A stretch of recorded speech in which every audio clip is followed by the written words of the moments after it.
Boa noite a todos. Nós estamos ao vivo com mais um programa Conexão Trabalhista. O tema de hoje é um tema muito importante. Nós vamos falar sobre juventude.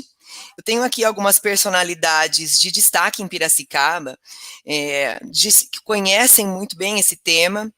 É um tema muito importante. A gente sabe que está na juventude a força que vai conseguir mudar a nossa história, uma força que vai nos impulsionar. Nós sabemos o que a gente já fez quando jovem, os nossos ideais, e a gente vai conversar um pouco sobre o que falta, sobre o que já existe, sobre aspectos psicológicos, aspectos motivacionais, conhecer um pouco do que a juventude está vivendo hoje no Brasil. Se eu não me engano, eu acho que o professor Davi deve ter tido um problema de conexão, mas ele já deve voltar na conversa. Pilon, meu companheiro de partido, pré-candidato a vereador, sou Carolina Gelelli, para quem ainda não me conhece. Pilon, por gentileza, se apresenta para a gente. Boa noite, sou Pilon, comerciante aqui da área central de Piracicaba há 8 anos. Eu possuo uma banca de revista atrás da igreja. Na minha juventude, já que estamos falando de juventude, na minha juventude militei no movimento estudantil em Santa Catarina, né? Estudei um pouquinho de ciências sociais por lá, e estou aqui para debater com o pessoal, discutir os desafios da juventude, saber quais são as dificuldades que os jovens encontram e sempre encontraram, não só em Piracicaba, mas no Brasil. Passo a bola agora para a Bruna, para ela poder falar um pouquinho sobre ela. Bruna, conta um pouco para a gente da sua atuação, do seu envolvimento, de tudo que você já está trabalhando desde jovem e com os jovens atualmente.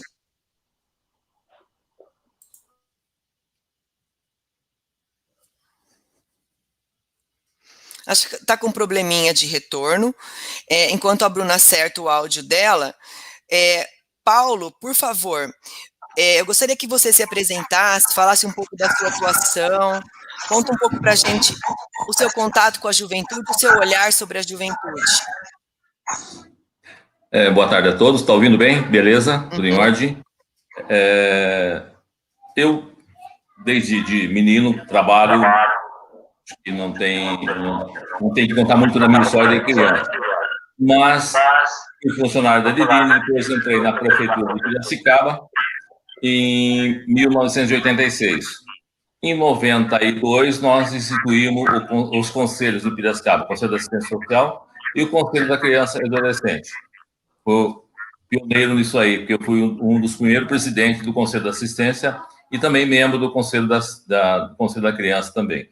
E nós que criamos, na minha gestão, o Fundo Municipal do Direito da Criança e Adolescente.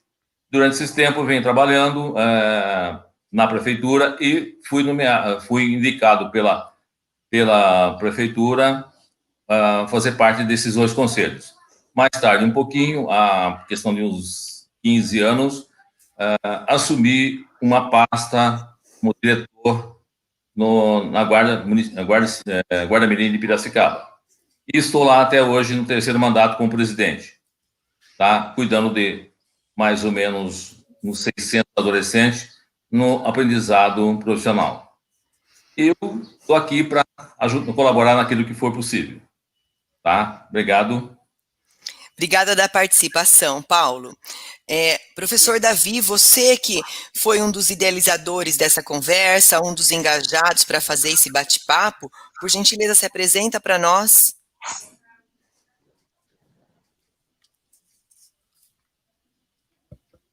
Não estou ouvindo, não. Vou desligar o meu também. Professor, você está sem retorno, estava com áudio legal até agora, deve ter dado algum probleminha. Não. Não estão me ouvindo? Voltou. Legal. Piracicabano fala tarde, né? Tarde? Tarde. Então, tarde. Bom, professor Davi está há 7 anos aí na rede estadual, lecionando história. Sou formado em história, sou graduando em psicologia Sou casado, moro aqui no distrito de Tupi, que é composto por 8 bairros. É um lugar de regionalismos, a gente pode dizer assim, porque cada bairro tem a sua especificidade. Eu moro num bairro que, por exemplo, nesse exato momento está sem água, tá? Então,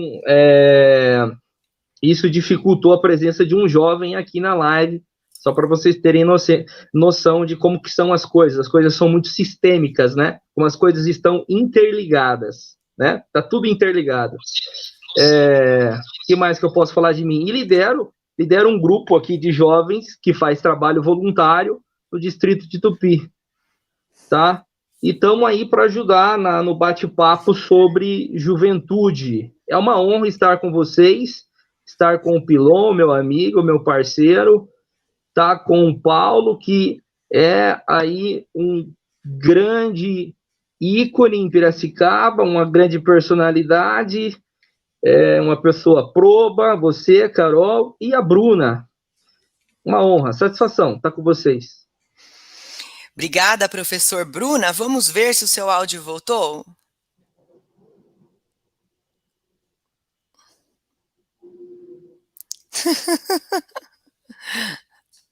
Não tem problema, pode testar à vontade. Pode testar à vontade. Eu vou fazer o seguinte, enquanto a Bruna testa o áudio dela, deve estar com algum probleminha, talvez, Bruna, seja o caso de entrar e sair novamente. Professor Davi, eu sei que você está trabalhando com frequência, você está realizando várias atividades para os jovens, você tem uma atividade no Rotary aqui de Piracicaba, né? Sim. São jovens de que idade? São jovens de que idade? São jovens de que classe social? Qual é a importância dessas atividades que você realiza? Tá. Só para deixar Esqueci de falar que sou rotariano, fundador do São Dimas e padrinho do clube do Davi, tá? Ah, você é padrinho do Davi? Padrinho do clube lá onde foi instituído no Tupi, lá, no Tacte Clube lá, tá? Estamos lá. O Dr. Paulo, ele é ele é presidente fundador, sócio fundador do Rotaract Clube de Piracicaba São Dimas, né? E o Rotaract Clube de Piracicaba São Dimas é o clube padrinho do Rotaract Clube de Piracicaba Distrito de Tupi. Então, é por isso que ele é meu padrinho, tá?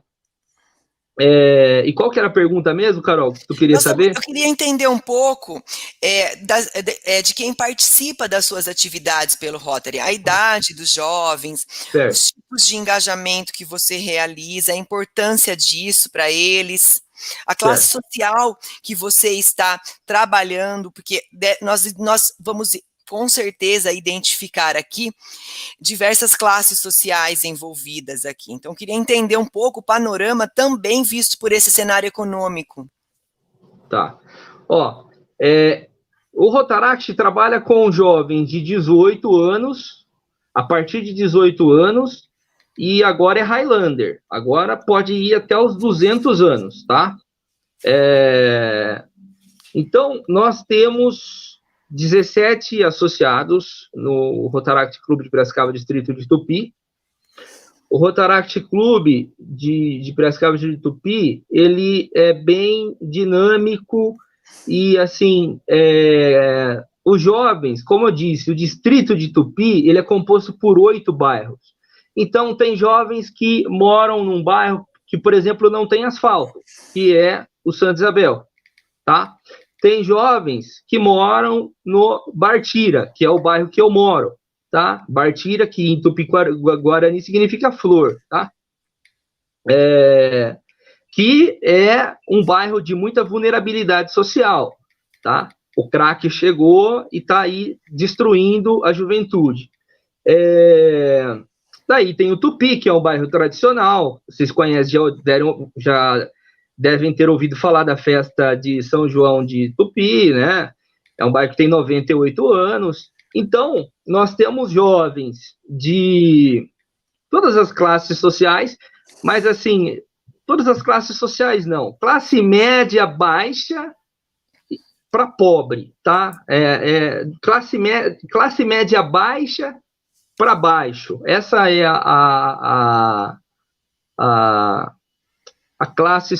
as classes sociais aí que os nossos jovens fazem parte. E os nossos jovens fazem trabalho voluntário, tá? Isso que é muito interessante. A gente trabalha para a comunidade por meio de ações, por meio de projetos, tá? E através disso, nós desenvolvemos nos jovens liderança, nós desenvolvemos nos jovens protagonismo, nós desenvolvemos nos jovens a oratória, tá? Através desse trabalho voluntário, das ações, dos projetos. Agora a gente está elaborando um projeto para grafitar toda a quadra aqui do distrito de Tupi, em frente à escola de Tupi. É um projeto muito grande que precisa de muita organização e projetos desse tipo, tá? A gente vai inibir a pichação através do grafite, né?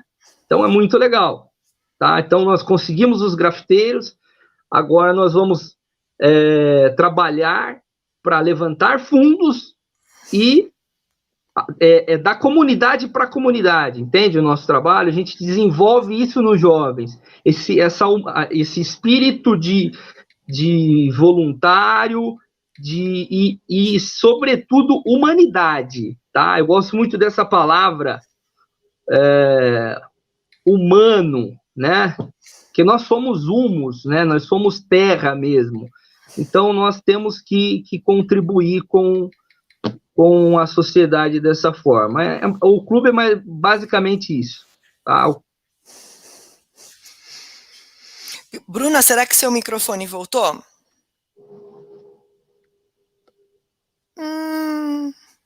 Voltou. Eu não ouvi ela. Você ouviu ela? Ouvi. Fale, Bruna. Não ouvi. Não. Que pena.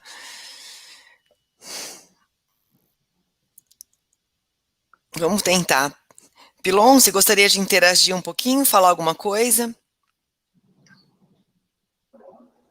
Bom, eu gostaria de tentar entrar um pouquinho no assunto da temática da juventude, em relação às dificuldades que existem. A gente poderia estar falando, primeiramente, sobre as mulheres, né? A questão da gravidez precoce. Saiu notícia recente de que no Brasil, a cada ano, 20 mil meninas engravidam na faixa dos 15 aos 19 anos, e as dificuldades que elas acabam encontrando em relação aos direitos, né, em relação ao trabalho, em relação à educação, né? Seria muito interessante se a Bruna estivesse participando para ela poder dar uma palavra sobre isso também, mas é interessante a gente entender que a juventude, ela passa por um processo muito complicado, principalmente quando a gente entra em recessão econômica, né, e em países em subdesenvolvimento, como é o caso do Brasil, que por mais que tenham políticas públicas, por mais que tenhamos conselhos, por mais que tenhamos leis, estatutos da juventude, estatuto da criança e do adolescente, é nítido e é visível de que todo esse emaranhado jurídico, todo esse emaranhado de luta ainda não se vê na realidade. As dificuldades que vêm acontecendo, porque se uma menina de 15 a 19 anos engravida, ela não teve o cuidado e também não foi ensinado a ela a prevenção em relação a doenças sexualmente transmissíveis. Uma coisa conectada à outra, né? A gente pode também estar aprofundando isso em relação aos homicídios entre os jovens, né? Não só também em relação ao homicídio entre os jovens, homens. A gente pode falar também sobre a população carcerária no Brasil, que é a terceira maior do mundo, e 50% dessa população é jovem, A gente poderia estar Então, entrando pera só um nesses minutinho, debates. vamos entrar um de cada vez. Eu só vou pedir assim, ó, o professor Davi, ele se contextualizou com quem ele está trabalhando e desde quanto tempo. Nós sabemos que o Paulo é um ícone aqui de Piracicaba, um servidor público reconhecido. Hoje ele está aposentado, ele é o presidente do Instituto Formar, atuou na Secretaria de Finanças. Paulo, eu gostaria que você contasse um pouco para nós o que é a sua instituição, o que ela representa, o público que atende, quantos jovens você tem, de que idade, só para a gente contextualizar, Pilon, para quem estiver assistindo a nossa live, entender que nós estamos conversando com pessoas diferentes, de idades diferentes, com trabalhos diferentes. E eu estou com algum retorno de alguém aqui, de algum retorno de microfone. Aí, melhorou. Então, Paulo. Aproveitando que o Pilon falou sobre adolescentes na gravidez, né, desde os 14 anos, nós temos um trabalho dentro do Instituto Formar, no qual a gente prepara essas jovens, né, para que elas tenham um futuro melhor. E trabalha essa parte da sexualidade. Não só o jovem mulher, como o jovem do sexo masculino também, no que tange as drogas. Nós trabalhamos muito esse trabalho. Assim mesmo, daquilo que a gente faz diariamente com os jovens, ainda acontece num universo de mais 150 meninas, quase que 10% elas conseguem se engravidar ainda menor.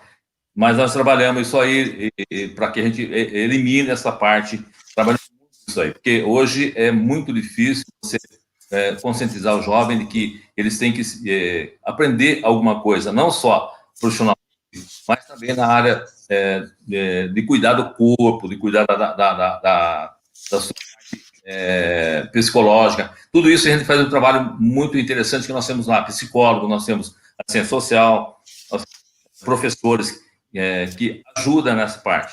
Nós atendemos hoje jovens de 14 a 24 anos. Preparamos para o mercado de trabalho, né? Tem um período que eles ficam trabalhando na escola com nós, eles têm que estar matriculados na escola municipal e participam das nossas aulas presencial para o mercado de trabalho. Quando estão preparados, as empresas fazem a solicitação e nós encaminhamos para as empresas. Esse trabalho é muito forte lá dentro do Instituto Formar. A gente procura dar a disciplina que vinha desde da fundação da Guarda Mirim. E continuamos, mudamos algumas coisas que tem que mudar com o tempo, né? Mas a mesmo objetivo, a gente vem trabalhando o jovem para que tenha uma vida mais plena, mais eficaz e fazendo parte da sociedade. Paulo, qual é a idade que eles entram no Instituto Formar? De 14 a 24 anos. 14 ele entra na banda, né? Nós que tem quase 200 jovens que estão aprendendo música. Dos 16 já eles vêm para aprendizagem, preparamos para o mercado de trabalho. Assim que está preparado, as empresas fazem o contato e nós encaminhamos para as empresas para o aprendizagem na empresa. Na área administrativa, nada de produção, por enquanto. Só na área administrativa. E eles, de 14 a 24, eles têm, então, o ensino médio, ensino profissionalizante. E qual é a seleção que é feita para eles entrarem lá? Isso há muitos anos, né? A gente faz uma triagem da família, né? Vê as condições que a família tem, e não só na área financeira, mas a estrutura da família. Para que eles possam fazer parte da instituição, nós procuramos os mais vulneráveis, tá? É o que precisa realmente da nossa instituição. Por quê? Nós atendemos os bairros mais periféricos da cidade, enquanto outras entidades que fazem o mesmo trabalho que nós procuram não a receber esse jovem. Então, a gente faz não só a parte psicológica, mas a gente vai também trabalhar as famílias. A gente vai até as famílias para poder trabalhar a família também, né? Nós temos muitos jovens lá que não têm condições de pagar um ônibus, não tem dinheiro para pagar o ônibus. Hoje nós estamos sofrendo com isso, porque na administração atual, o prefeito cortou a gratuidade dos vale transporte. Nós estamos comprando isso. É uma das coisas que há 50 anos a gente teve gratuidade e hoje o prefeito, com a nova administração, cortou essa parte da gratuidade. Nós estamos pagando para que o jovem venha até a instituição. As empresas não têm culpa nenhuma, né? Nós temos que trabalhar para poder dar condição para o jovem que venha para ter aprendizado. Paulo, cortou desde quando esse Vale Transporte? Esse Vale Transporte cortou desde fevereiro desse ano. Teve um argumento. Qual foi o argumento, Paulo? Agora sim! Paulo, qual que foi o argumento para o corte do Vale Transporte? Então, a mudança de empresa, né, veio lá atrás, né, foi feito um acordo com o prefeito assinou esse acordo. Quando chegou no meio do caminho, a empresa Via Ágil começou a cortar novos vale transporte nossos. E nós tivemos que começar a comprar esse vale transporte. E com a nova empresa que entrou agora, cortou definitivamente. Nós temos que pagar o atual preço que está, não sei se é R$4, 4 e pouquinho.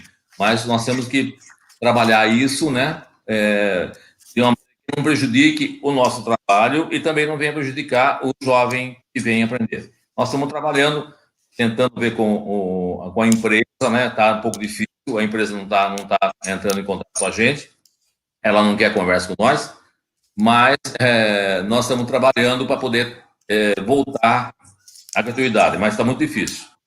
Estamos entrando, não agora, mas já estamos vendo um processo contra a administração pública e também contra a empresa, né, para que volte essa gratuidade. É um pouco difícil, mas nada é impossível. A gente vai tentar até a última instância, porque é um direito adquirido. Está na lei da aprendizagem profissional, está na lei federal. Então, o aprendizado, o Vale Transporte tem que ser gratuito.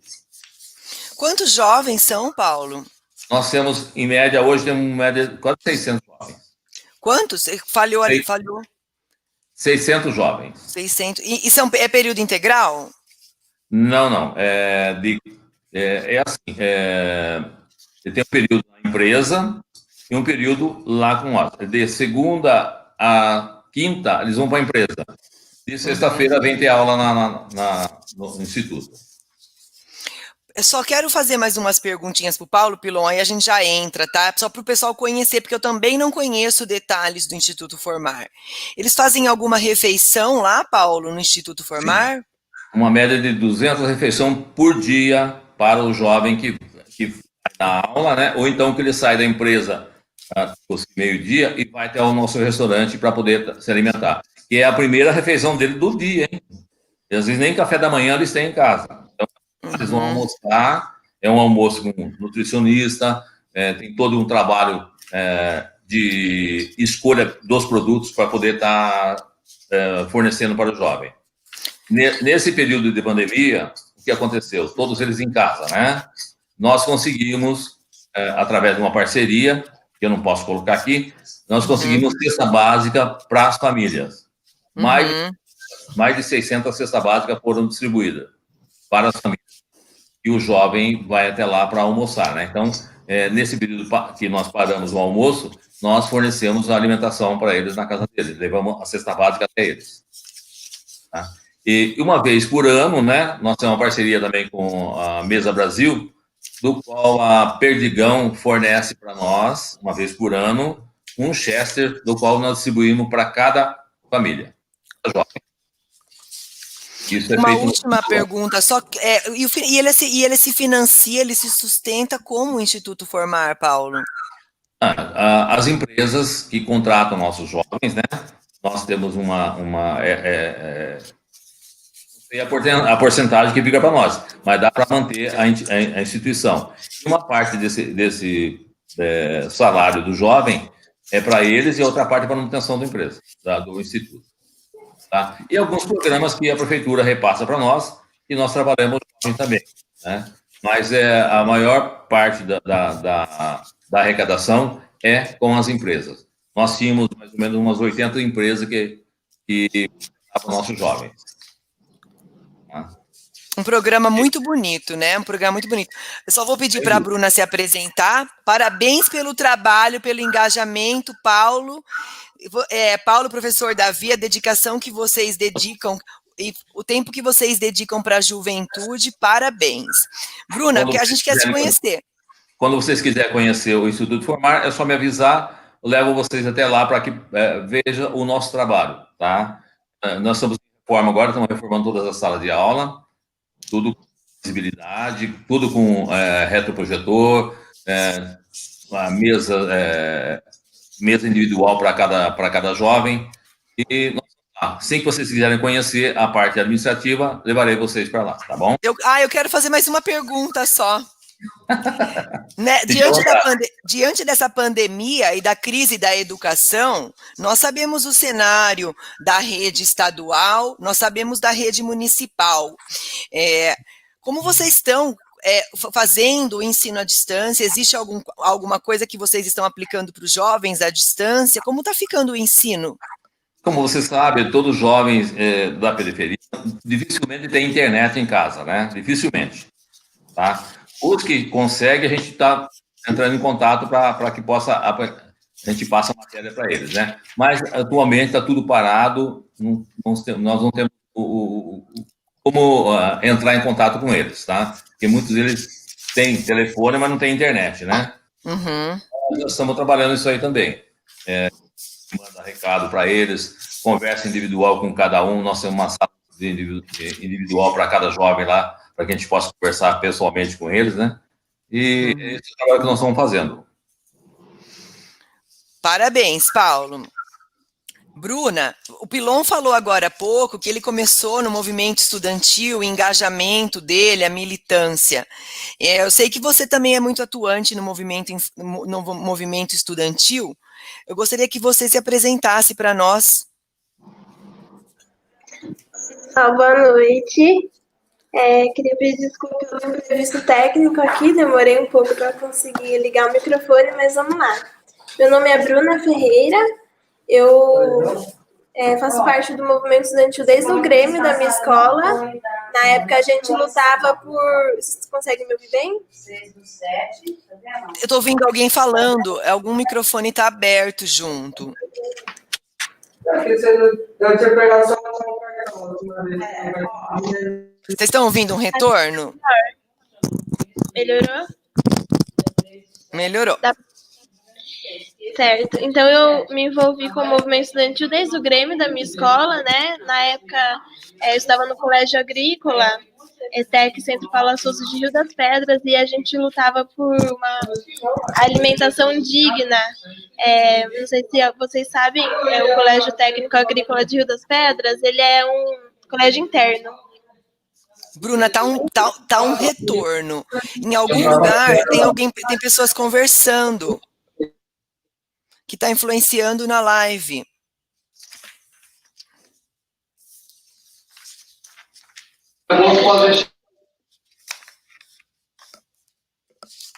Desculpe, gente, eu tô aqui no trabalho porque eu tive que fazer um tempinho a mais e aí o pessoal acabou de chegar da obra.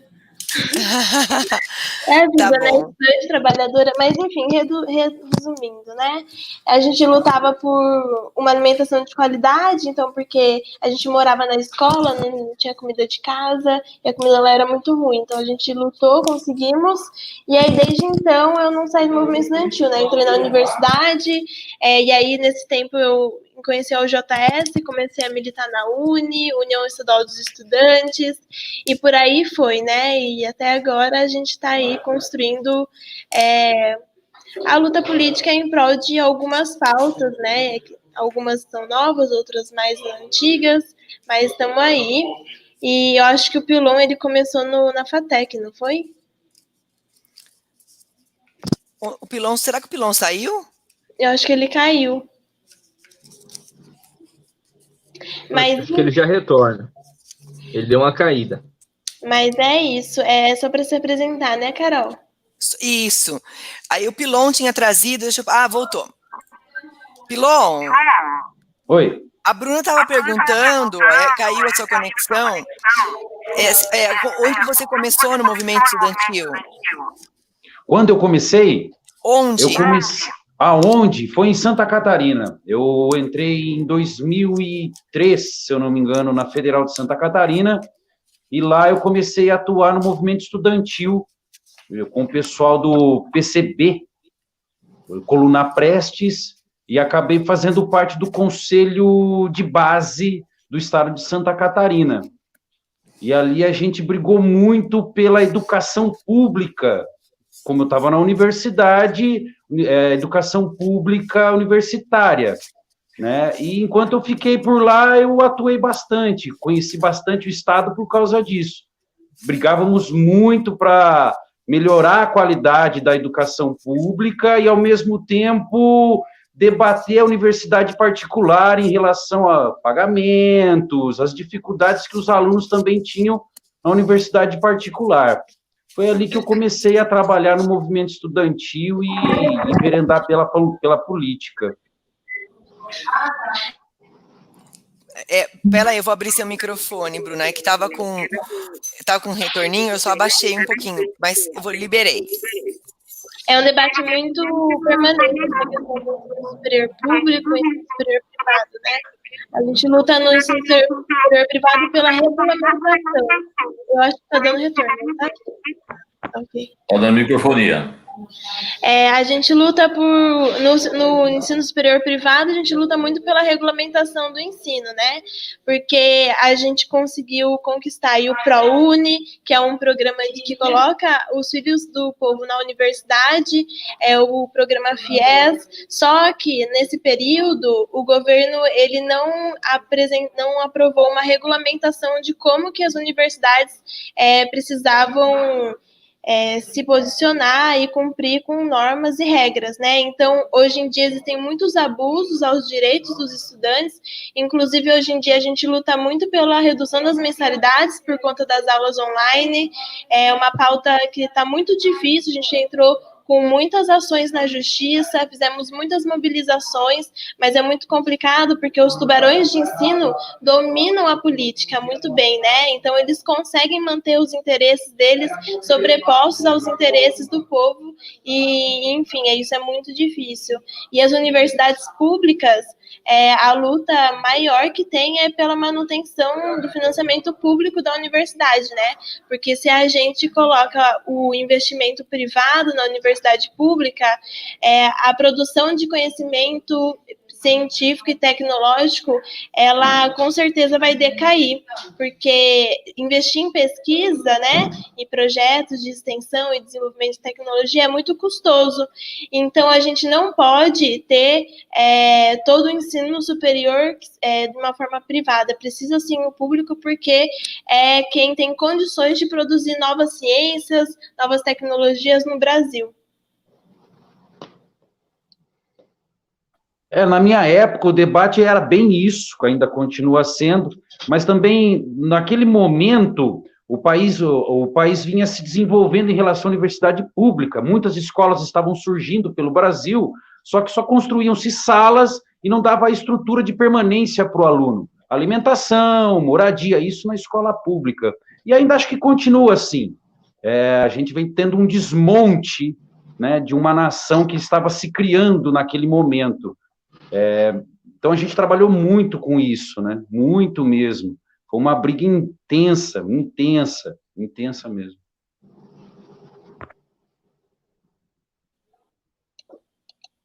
Nós estamos aqui falando de juventude, Pilon, e nós estávamos falando sobre as dificuldades da juventude que ela enfrenta quando ela inicia na universidade. Eu vou passar para você conduzir um pouco, que você falou que estudou bem o tema, mas é legal você, isso, na minha concepção, também entender qual é o nível e quantos por cento de estudantes do Brasil chegam a cursar a universidade. Então, a bola está com vocês aí, vocês entendem de juventude, e, na medida do possível, eu vou dar uma cutucadinha só, vou ficar aqui assistindo vocês.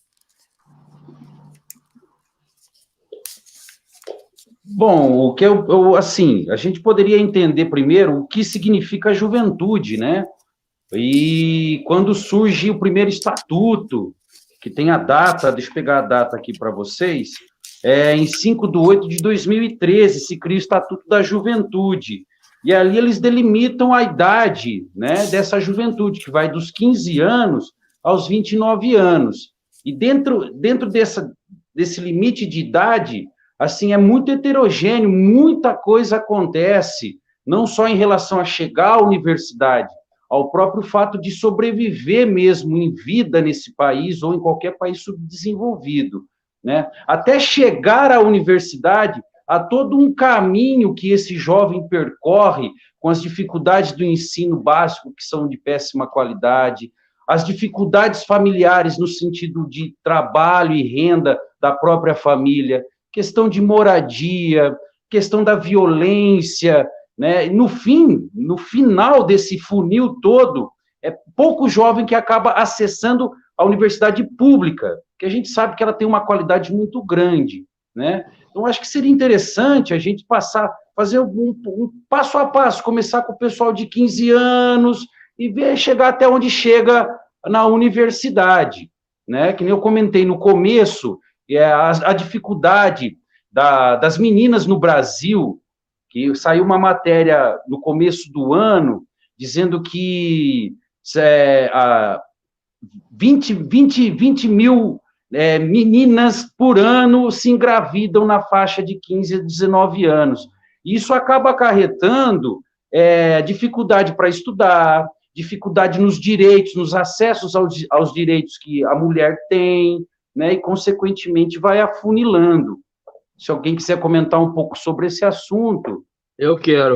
Olha só, o Drauzio Varela, ele fala no livro dele, Prisioneiras, você falou da gravidez precoce, e a gente já tinha conversado sobre a banalização do corpo, bom, e também sobre educação, né?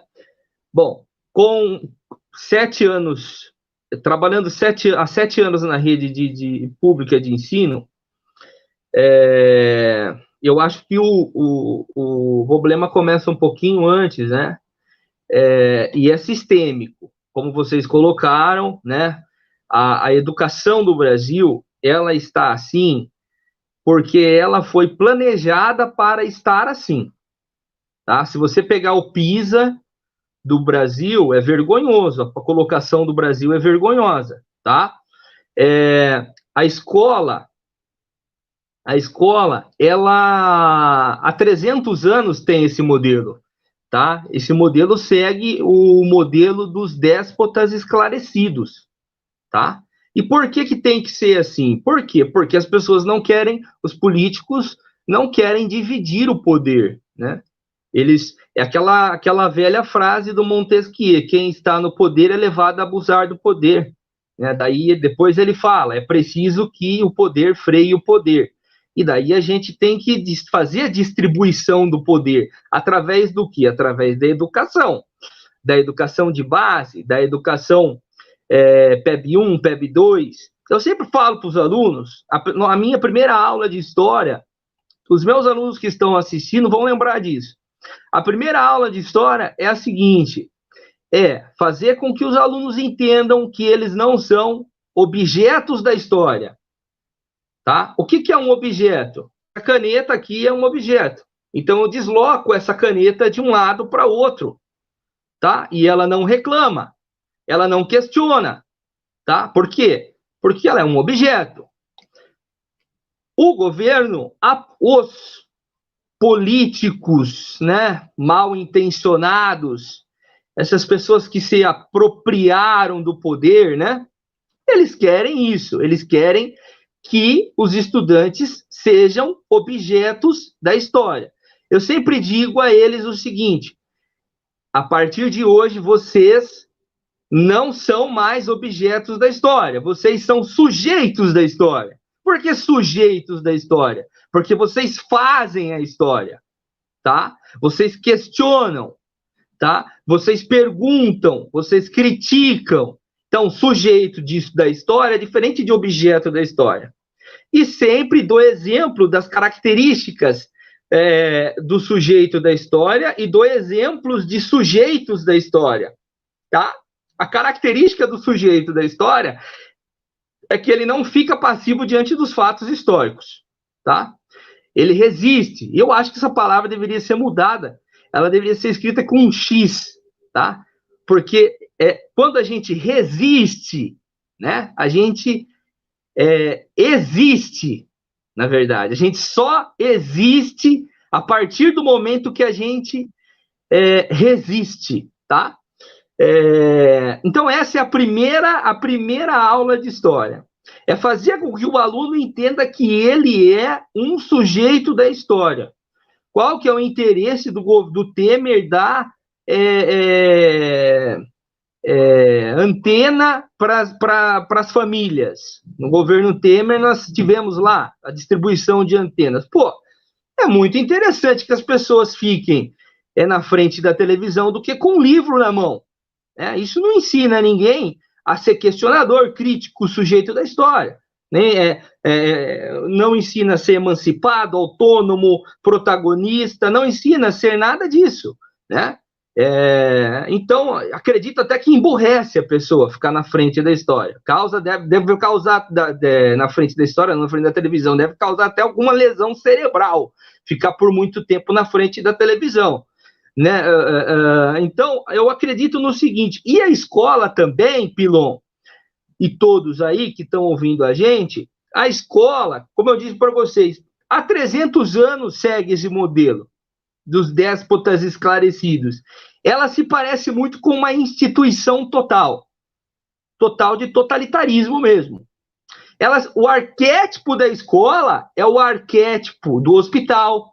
Em vez de leitos, nós temos salas. É o arquétipo da cadeia. Em vez de salas, em vez de celas, que é o caso da cadeia, nós temos salas, tá?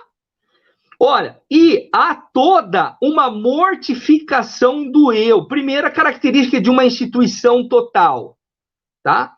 E eu meto a boca mesmo, eu critico esse modelo de escola, porque esse modelo de escola está obsoleto, perdeu validade, tá? Tem que mudar esse modelo de escola. E quem não gostar pode me criticar mesmo. Aristóteles falava que quem não quer receber crítica, que não exista, não fale nada e não faça nada, né? E o Mário Quintana falava, salvo engano, que os que me criticam passarão, eu passarinho. Pode criticar à vontade, tá? Quem não gostar do que eu tô falando, pode meter o pau depois. Mas eu sou convicto nas coisas que falo, nas coisas que estudo, porque eu sou um estudioso, tá? Esse modelo de escola está obsoleto. Em primeiro lugar, toda instituição total, ela tem a característica de fechamento. Percebeu que as escolas têm muro? Pô, cara, isso é ridículo. A escola é da comunidade, não era para ter muro. Ah, mas Davi, se não tiver muro, não sei o quê, vão entrar na escola, vão invadir a escola, isso, aquilo, outro. Tudo é sistêmico, tá vendo? Tudo é sistêmico. Daí já envolve outras questões. Mas não era para ter muro a escola, tá? E depois vem a mortificação. Outra característica de uma instituição total é a mortificação do eu. O aluno da escola pública, ele sai da escola pública, a maioria dos alunos da escola pública, não são todos. Eu sou aluno a vida toda de escola pública. Graças a Deus, um professor de história me ensinou algumas coisas que eu estou passando aqui. A maioria dos alunos saem da escola sem subjetividade. Eles não se auto-reconhecem como sujeitos da escola. Por quê? Em primeiro lugar, eles são chamados na escola não pelo nome, eles são chamados pelo quê? Pode abrir o áudio aí, alguém falar, comentar, fazer dinâmica comigo, dialogar comigo. Pelo que eles são chamados na hora da chamada? Em vez de ser chamado pelo nome. Aluno? Aluno. Números. Eles são chamados por números. Pelo número. Eles são chamados por números. Isso é uma mortificação do eu. Se eu vejo um professor fazendo chamada por número, eu brigo com esse professor. Eu tenho que brigar com ele, porque ele está fazendo a morte. O aluno ele tem que ser chamado pelo nome. Ele é um ser humano. Ele não é um número, tá? Depois, eles são uniformizados. Ó, a mesma coisa da cadeia, a mesma coisa que hoje não é mais cadeia, não se chama cadeia, né? Sistema penitenciário e tudo mais. A mesma coisa do reeducando, né? Eles são uniformizados, tá? Depois, eles precisam pedir para ir ao banheiro, eles precisam pedir para... Ou seja, o sistema, esse modelo de instituição total, fica tolindo o aluno, tá? Ou seja, daí, aquela coisa que você que é um estudioso do Darcy Ribeiro Pilon, você que é um conhecedor do que o Paulo Freire propunha, você também, Bruna, Dr. Paulo. Gente, quando a gente fala de pedagogia da autonomia, quando a gente fala de aluno emancipado, né? Quando a gente fala de aluno protagonista, a gente tem que derrubar esse sistema de instituição total que está há 300 anos vigorando no nosso país. Eu não sei se deu para compreender. E não sei o que vocês acham disso, tá? Ô, professor Davi, eu concordo em partes. Eu acho que, na verdade, as críticas eu acho que são muito importantes. Eu acho que é isso mesmo. Hoje em dia a escola ela é feita mais como uma prisão do que, de fato, um ambiente onde a gente vai pensar, refletir e expandir, né, o nosso conhecimento. Mas eu acho que só a parte que eu divirjo é a questão de retirar totalmente a institucionalidade da escola. Por que eu acho um pouco problemático isso? Porque eu acho que a gente precisa pensar quais são os mecanismos e quais são os meios, inclusive via institucional, de como reformular essa escola para que ela prepare um cidadão muito mais crítico, com pensamento muito mais amplo, que tenha condições de analisar os problemas a partir da raiz dele, né? Então, eu acho que hoje uma das maiores problemáticas é porque a escola e muitas universidades também formam o cidadão para fazer as críticas, quando faz críticas superficiais, e aí por isso você permanece uma sociedade alienada, porque ela não tem condições de chegar até a raiz do problema, pensar as soluções desses problemas, entender quais são os caminhos possíveis e as ações necessárias para atingir essa transformação, que é o que todos nós desejamos, né? Então, eu penso que é um processo muito grande e que, inclusive, é necessário a via institucional para que a gente consiga construir isso daqui. Aí eu penso que hoje a educação, ela serve aos interesses do capitalismo, né? Então, porque é o modo de produção mundial que a gente vive, e é isso. Então, o cidadão, né, ele precisa sair da escola com conhecimento suficiente para seguir regras, mas não tão suficiente para formular novas regras. Então, porque o que fez a gente se organizar dessa forma enquanto sociedade, né? Quando a gente vai ler Hobbes, John Locke e todos os pensadores aí das ciências políticas que pensam a superestrutura da sociedade, a gente vê que toda essa forma e essa lógica de organização que a gente vive desde quando a gente nasceu, já era assim, foi pensado, né, e foi construído para manter uma lógica de dominação de classes.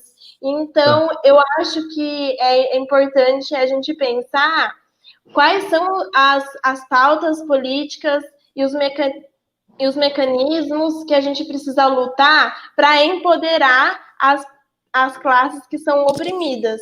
E aí a gente vai falar da escola pública, né? Eu acho que a escola pública precisa ser tratada como prioridade, a educação tem que ser tratada como prioridade. Eu acho que hoje um dos maiores problemas é a educação no Brasil sempre ser considerada como um gasto, algo que quando está em crise econômica precisa cortar, precisa reduzir. Isso é um dos maiores problemas. Isso é resultado de um pensamento político-econômico neoliberal, né?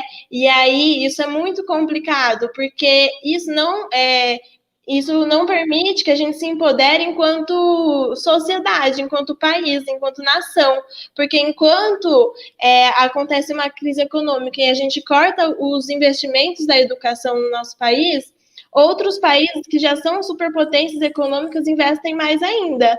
Então, eu acho que a raiz do problema é essa aí, que a gente precisa fazer o exercício, né, de pensar quais são as pautas de políticas públicas que a gente precisa lutar para conquistar. E aí eu gosto muito de usar um exemplo de uma luta das entidades estudantis em 2013 para conquistar 10% do PIB para a educação.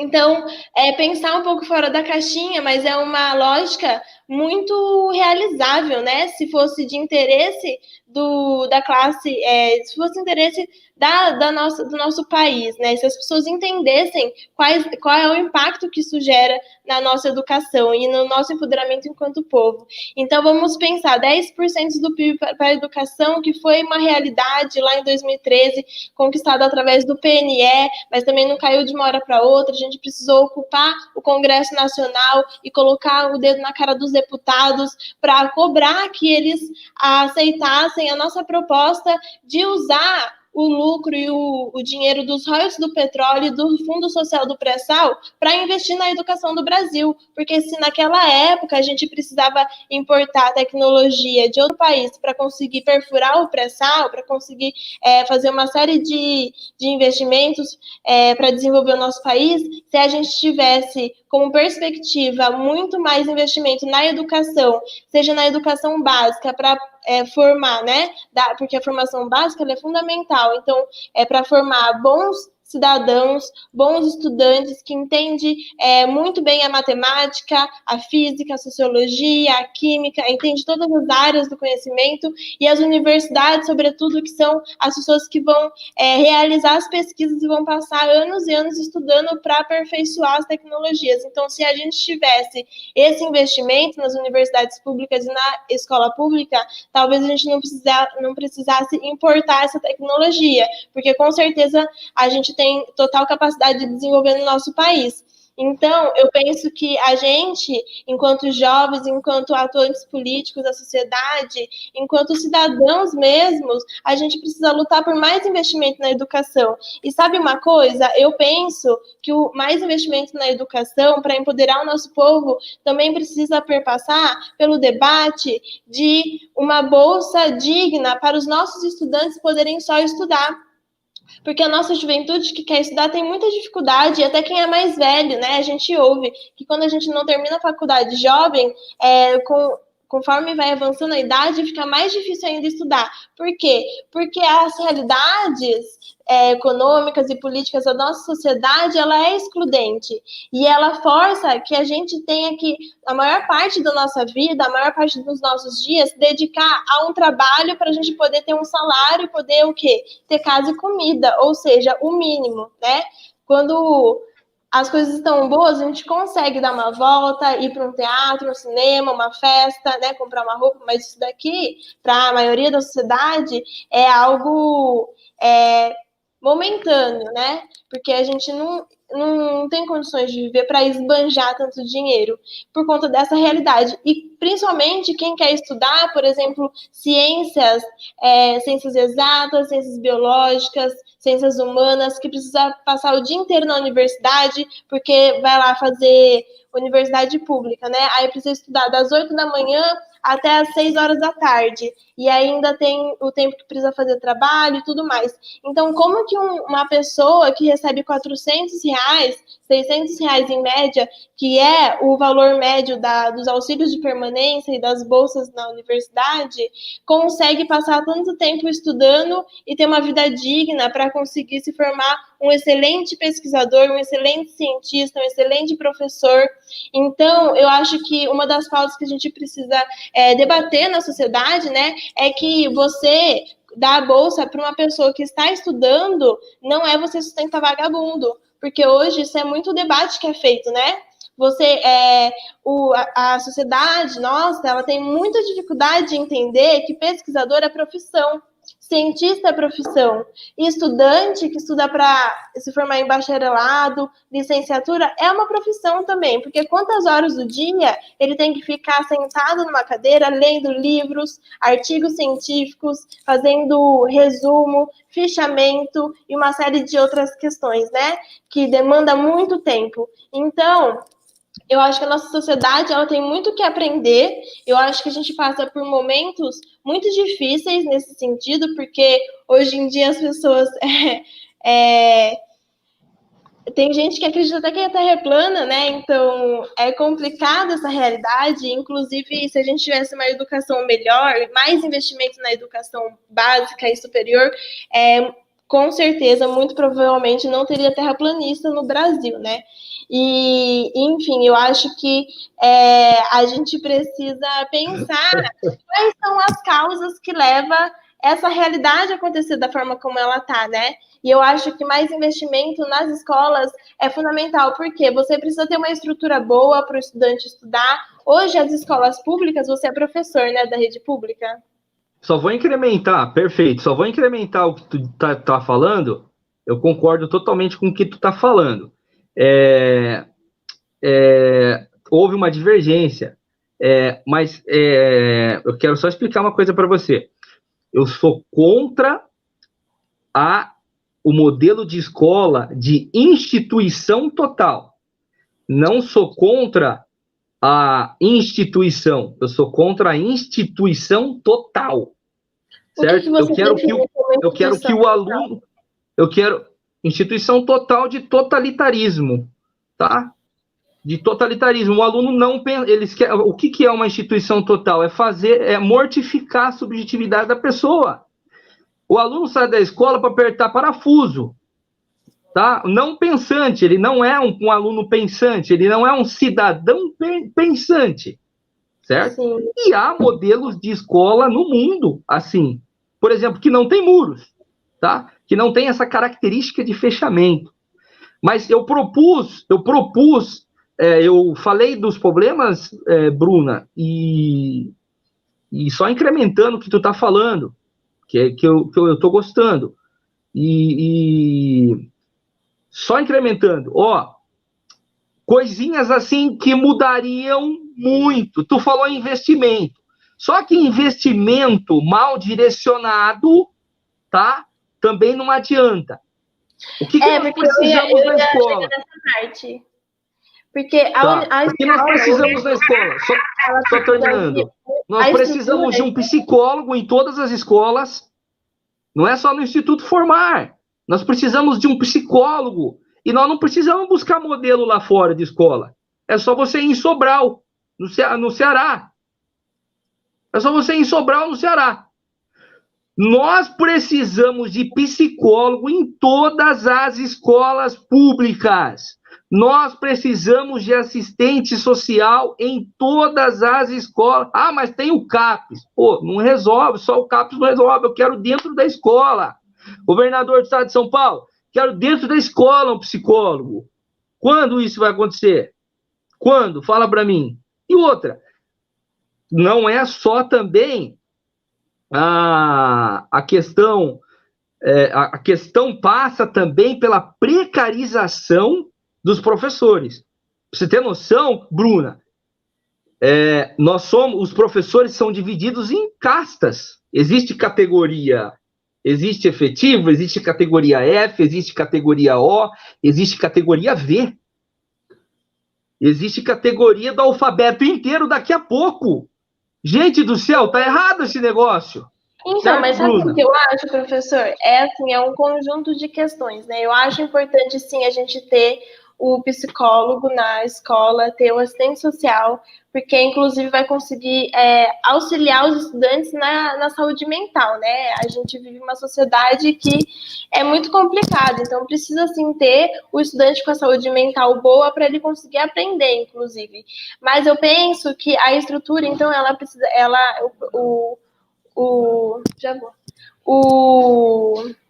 Desculpa. A questão do investimento em estrutura, ela é muito ampla, né? Então, ela perpassa por várias questões. Por exemplo, a quantidade de estudantes em sala de aula. Então, assim, a gente precisa ter mais estudantes, mais salas de aula, porque um professor para dar aula para 40, 50 estudantes é muito complicado. Então, você precisa ter um número mais reduzido de estudantes na sala de aula, ter professores que consigam ter a dignidade boa, né? E para não precisar trabalhar em 2, 3, 4 escolas, em um monte de escola para ter um salário digno. No Maranhão, o professor lá da rede básica, da rede pública, começa ganhando 5 mil inicial, entende? Então, isso daqui é uma política de governo hoje que deveria ser uma política de Estado, né? E aí, a questão também da estrutura de laboratórios de informática, de química, física. Hoje a gente vive a era da tecnologia. Realmente não dá para continuar com esse modelo de escola. A gente precisa nas escolas ter uma disciplina de informática que não vai ensinar a gente a criar pasta no computador, que vai ensinar a gente sobre Big Data, que vai ensinar sobre... já assistiu o filme Privacidade Hackeada? Gente, assistam, é muito bom. Vai ensinar a gente sobre a questão da internet, como funciona o roubo de banco de dados, como que a gente pode assegurar o nosso banco de dados, enfim, e todo um monte de questões que hoje a maioria da sociedade está mergulhada na profunda ignorância, e é o que vai pautar o futuro. Não tem como a gente achar que a gente vai voltar para o passado, né?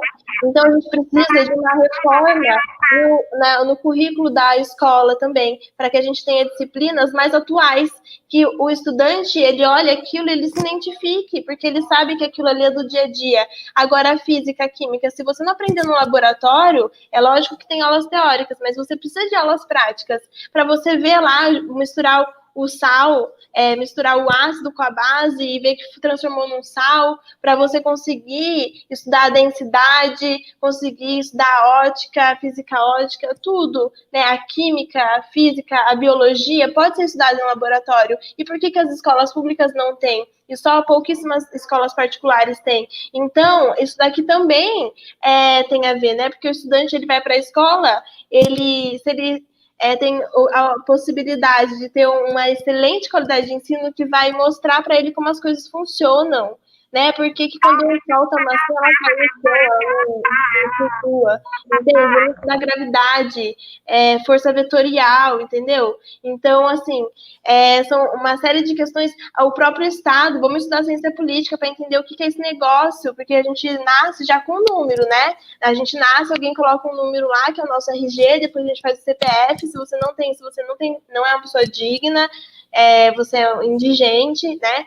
Então, por que isso é assim?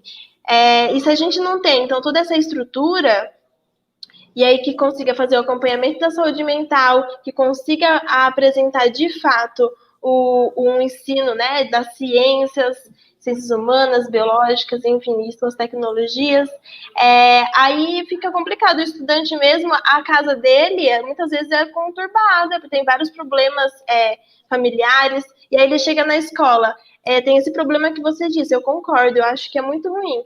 Tem muito autoritarismo dentro das escolas, até para você fazer um grêmio hoje é difícil. Posso apimentar um pouquinho essa conversa? Eu quero apimentar um pouquinho essa conversa. Se hoje, nesse exato momento, nós começássemos a investir 10% do PIB em educação, nós estaríamos tratando das crianças que estão chegando na escola. Mas a gente não pode esquecer, como eu comentei no começo do assunto, que todo ano, 20 mil meninas de 15 a 19 anos engravidam. Elas já estão fora da escola. O Brasil é a terceira população carcerária do mundo. Aproximadamente 800 mil pessoas. Dessas 800 mil pessoas, 50% é jovem, negro e homem. Já não está mais na escola.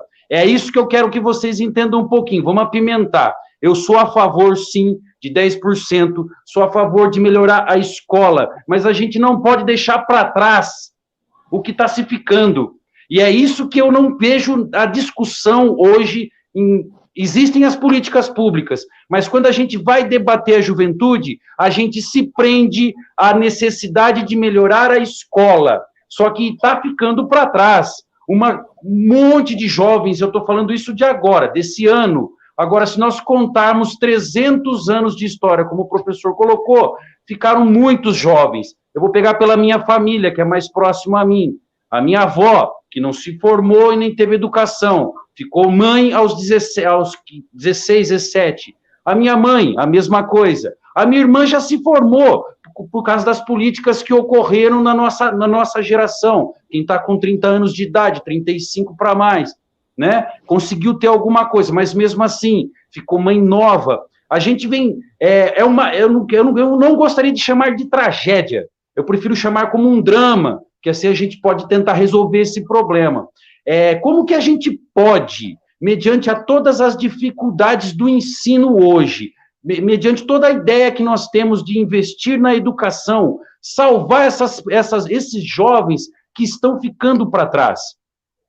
Certo. Esse o meu questionamento maior. Porque, assim, o futuro, a gente sempre vai querer o melhor. Com certeza, nós que estamos nessa live, acho que pensamos assim, queremos a melhor educação, queremos o melhor trabalho. Mas, assim, o país não é um país de primeiro mundo, é um país de terceiro mundo. E a gente está perdendo jovem.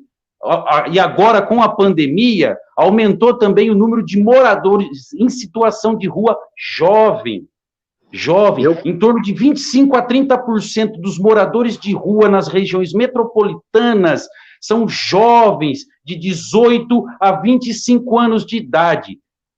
Eles não terão oportunidade, indiferente se tiver escola boa, porque já passou essa fase para ele.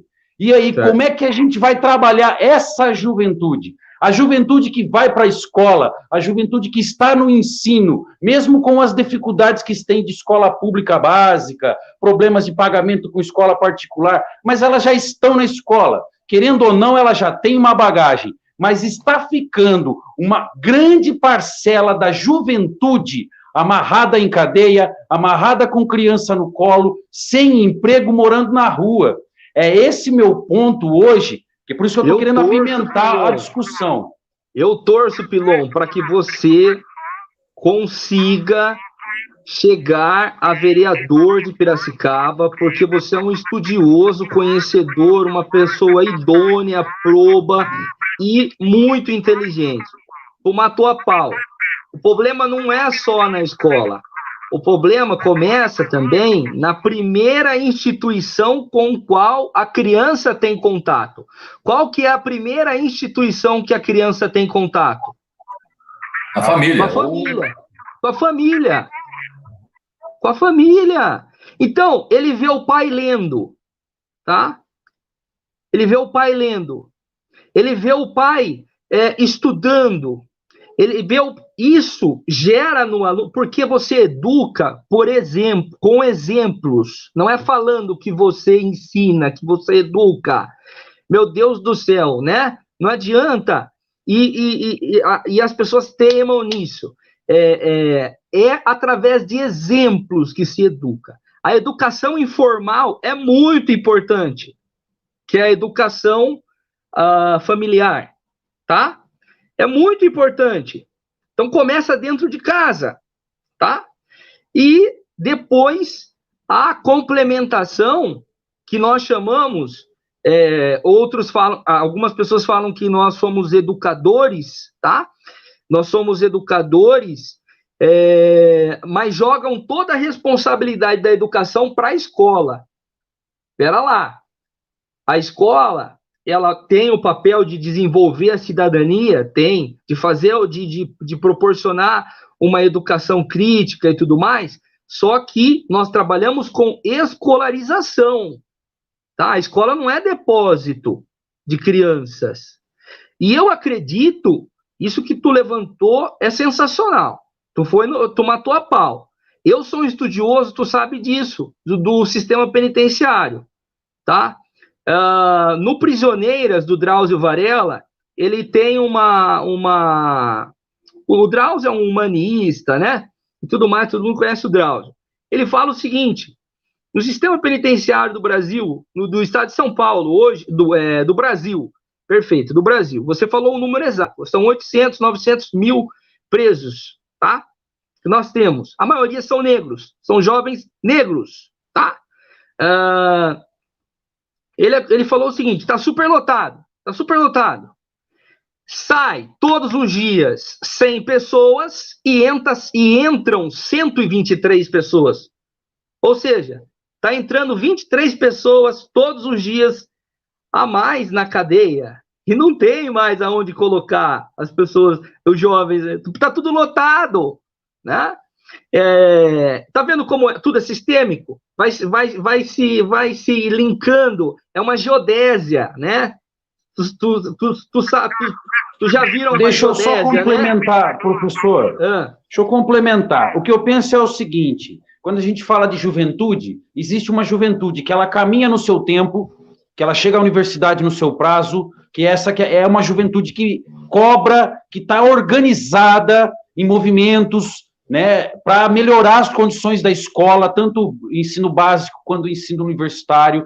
Eu fui um dos que vivenciei isso. Eu cheguei até a Universidade Federal, passei pela escola pública a escola de base, básica, pública e também um pouco particular no final. Entrei na universidade particular, pública, federal, e não concluí por N motivos. Aí foi uma opção minha.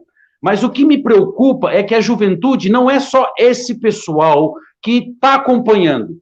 É toda a juventude que vai se ficando para trás. A gente sabe, nós somos um país de terceiro mundo com muita coisa para resolver.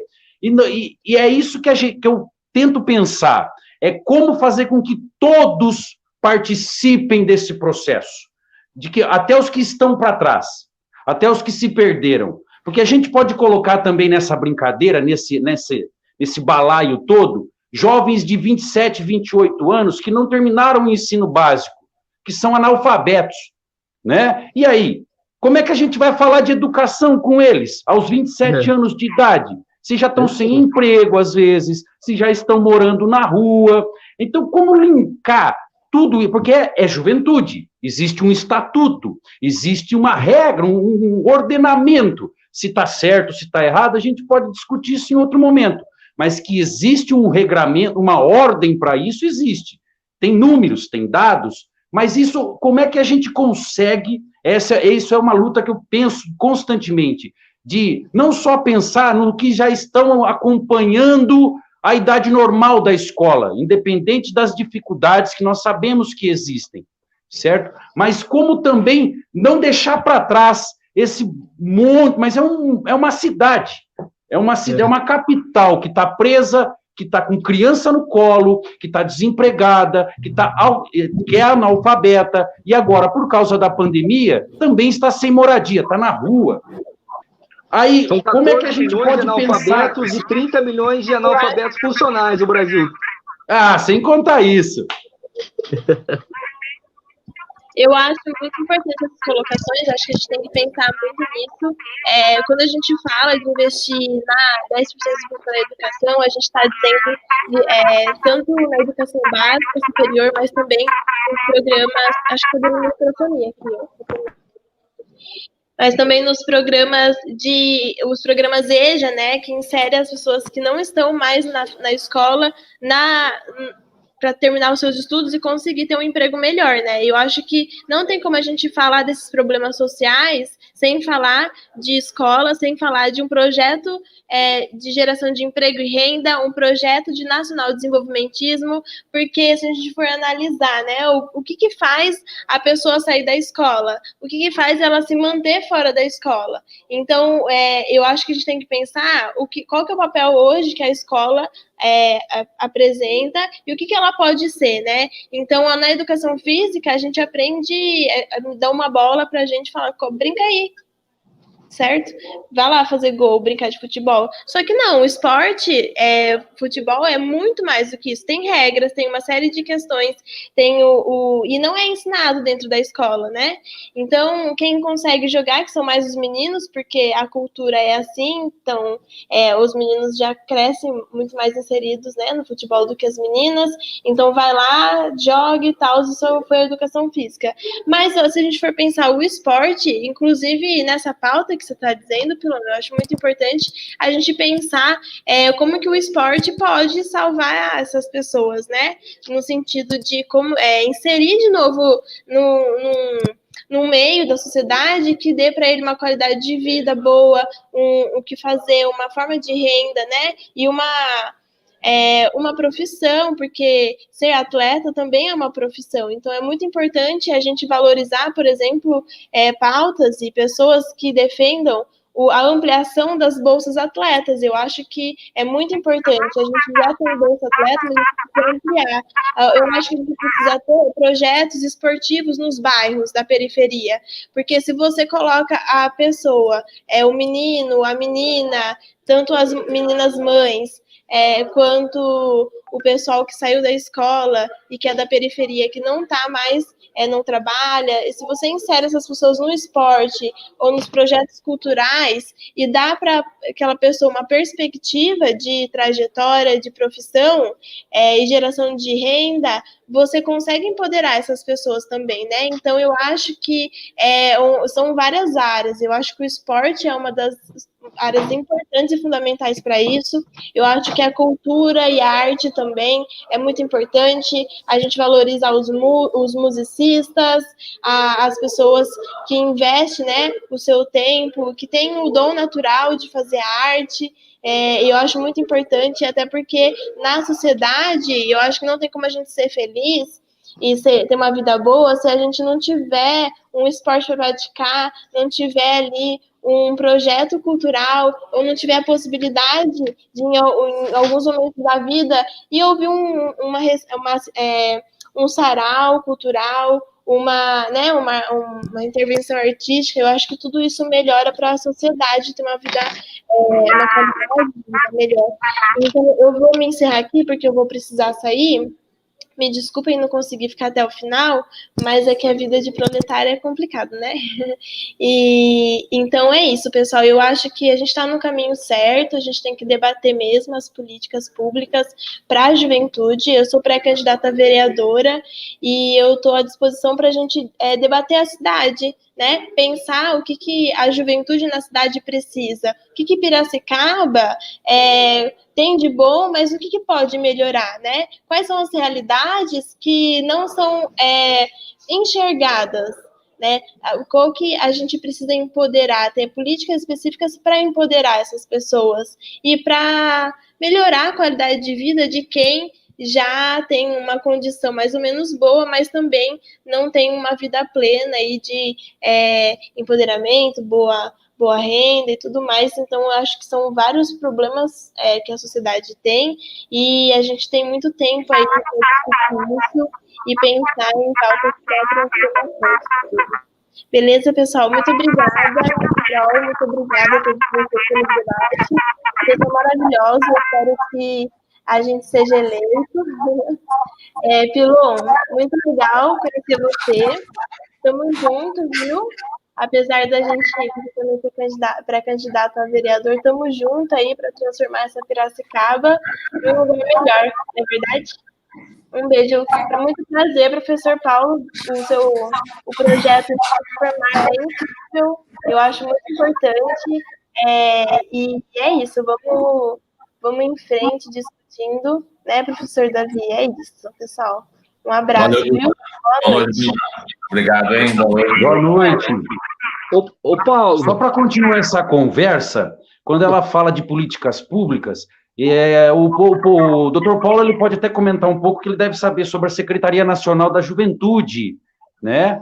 E essa secretaria, ela tem um Plano Nacional de Juventude, onde ela colocou um guia de políticas públicas de juventude. Vou dar alguns exemplos. Projeto Rondon, deixa eu pegar aqui, são vários programas, né? Projeto Agente Jovem, tem o projeto de trabalho e renda, que eu acho que é o mais próximo do Paulo, que tem o nome de programa... deixa eu achar aqui, que é muito aqui. Programa Nacional de Estímulo ao Primeiro Emprego, PNPE, né? Onde tem o Jovem Aprendiz. São vários programas que já existem, só que alguns são implementados, que eu acho que é o caso do Instituto Formar com o ProJovem, né? Mas outros que ficam à mercê, que ficam à espera de alguém realizá-lo, né? Por exemplo, o projeto Rondon é voltado para a universidade, ele acaba funcionando, né? Porque os professores universitários acabam puxando esse debate, né? Tem questão também de arte e disponibiliza a ajuda de custo para trabalhos de arte, que é o programa Cultura Viva, né? Recebem bolsas de R$150, vale transporte, que são parcerias da Secretaria Nacional com o governo federal, governo estadual, governo municipal. Se eu não me engano, são 12 a 15 programas que foram discutidos há mais de 10 anos nesse país. Alguns funcionam, outros não. Né? Perfeito. Quando eu vejo que a gente tem que fazer algo, eu acho que a coisa já está aí.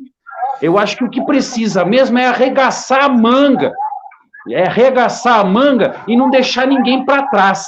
Porque eu entendo que nós devemos pensar no futuro, que a escola tem que melhorar sim, que tem muita coisa para resolver, mas nessa de a gente não conseguir resolver esse gargalo, está ficando gente para trás. E essas pessoas não vão conseguir entrar se a gente não puxá-las junto com nós, né? Não sei se... É muito bom a sua colocação. Nós temos um programa lá, nós temos técnicos que trabalham essa parte de outros programas, né? Nós temos vários programas. Existe uma secretaria na prefeitura do qual trabalha esse setor, que é a Centro, né? Do primeiro emprego. Nós temos lá vários profissionais que tentam unir esses programas, né? É difícil, porque nós temos uma média de 2.000 jovens na fila esperando uma vaga dentro do Formar.